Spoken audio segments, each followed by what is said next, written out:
రామోజీరావు గారితో నాకు కూడా కాస్త అనుబంధం అనేది ఉందండి. అది ఏ విధంగా అంటే యాక్చువల్గా ఇది ఈనాడు పేపర్లో అంతర్యామి అనే కాలం వస్తుందన్నమాట. ఈ అంతర్యామి కాలం అనేది ఆధ్యాత్మికమైనటువంటి చింతనతో కూడుకున్నటువంటి రచనలు. మా బాబాయ్ గారు అయినటువంటి దానం సుప్రసాదరావు గారు చక్కగా అంతర్యామిలో కొన్ని వేల వ్యాసాలు రాశారు.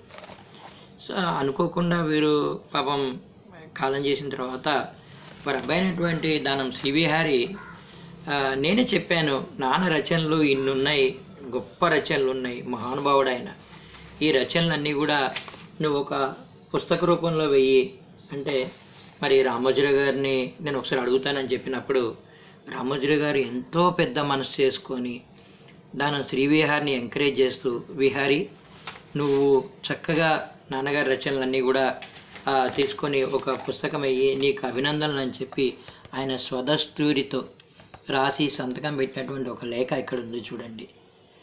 శివమానస సౌరభాల అని చెప్పి సుప్రసాదరావు గారు గొప్ప రచయిత అంటే చెప్తున్నాను.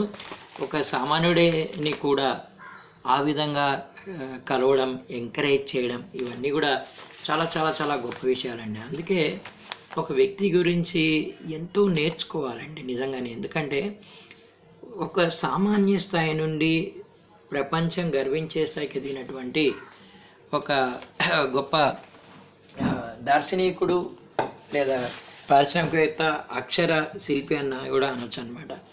ఎంతోమంది అండి రచయితలను, కవులను, తెలుగు సాహిత్యాన్ని నిలబెట్టినటువంటి ఒక మహానుభావుడు రామోజీరావు గారండి. నిజంగానే వారికి నాకు అనిపిస్తూ ఉంటుంది, ఈ ఇంత చక్కగా వారి లేఖను చూసినప్పుడల్లా నాకు ఎంత ఆనందం కలుగుతుందండి. ఇటీవల కీర్తిశేషులైన మీ తండ్రి గారి దానం సుప్రసాదరావు గారి భావాలను, ఆలోచనలు పదిలపరుస్తూ శివమానస సౌరభాలు ఈ పుస్తకం అండి. పుస్తకాన్ని వెలువరిస్తున్న మిమ్మల్ని అభినందిస్తున్నాను. ఆయన రచనల్ని పాఠక లోకానికి స్ఫూర్తివంతం చేస్తాయని నమ్ముతున్నాను. ఇదే సందర్భంగా మీ అభిమానానికి సూచికగా అందమైన జ్ఞాపికను అందించారు. అమూల్యమైన మీ ఆత్మీయతకు ఇదండి.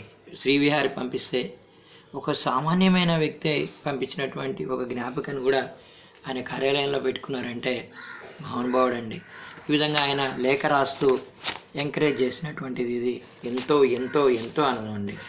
నిజంగా చూడండి, ఒక మాట నానుడు ఉంది, రాజు జీవించే రాతి విగ్రహములందు, సుకవి జీవించే ప్రజల నాలుకలందు అన్నట్లుగా చిరస్థాయిగా నిలిచే సుప్రసాద్ గారి రచనలు కానివ్వండి, వారిని ఎంకరేజ్ చేసినటువంటి రామోజీరావు గారికి కానీ మనస్ఫూర్తిగా అభినందన తెలియజేస్తాను.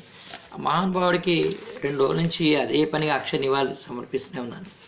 ఈరోజు ఫిలిం సిటీకి కూడా వెళ్తున్నాను.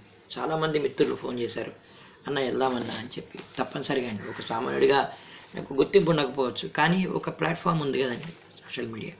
సో ఇట్లా ప్రతి ఒక్కరి జీవితాలని ప్రత్యక్షంగా కానీ పరోక్షంగా కానీ ప్రభావితం చేసినటువంటి ఒక గొప్ప దార్శనికుడు మన రామోజీరావు గారండి. నిజంగా నేను నిజం చెప్తున్నాను నేను. ఎందుకంటే ఏదో ఒక సందర్భంలో మనం ప్రియాపచ్చలు తినుంటాం. అలాగే సినిమాలు కూడా చూడండి, ఎంత గొప్ప చిత్రాలు.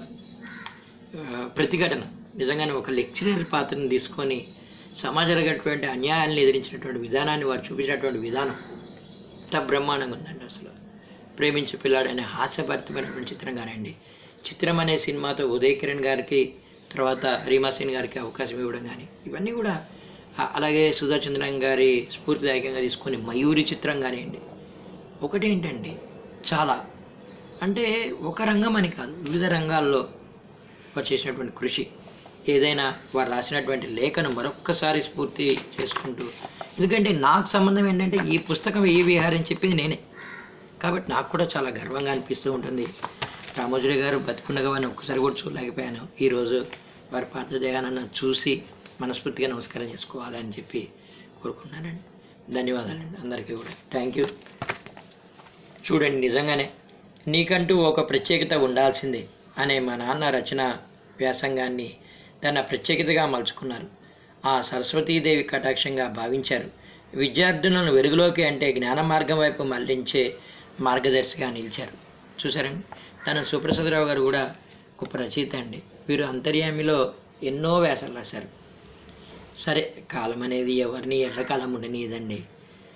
నాకు ఒక మహానుభావుడు చెప్పినట్టు ప్రతి మరణానికి ఒక కారణం అనేది కావాలి అని చెప్పి, అలాగే శ్రీకృష్ణ పరమాత్ముడు చెప్పినట్టు పుట్టిన ప్రతి జీవి అంతర్లీనం, అంటే పంచభూతాల కలవక తప్పదు. ధన్యవాదాలండి. Rest in peace Ramoji Rao sir. ఈరోజు అన్ని న్యూస్ పేపర్లు కూడా వారి గురించే రాయడం అనేది కాస్త ఒకవైపు తెలుగువాడిగా గర్వమే, కానీ వారు లేరు అనే బాధ మాత్రం దిగమింగుకొని మేము ముందుకు వచ్చాను. ధన్యవాదాలండి.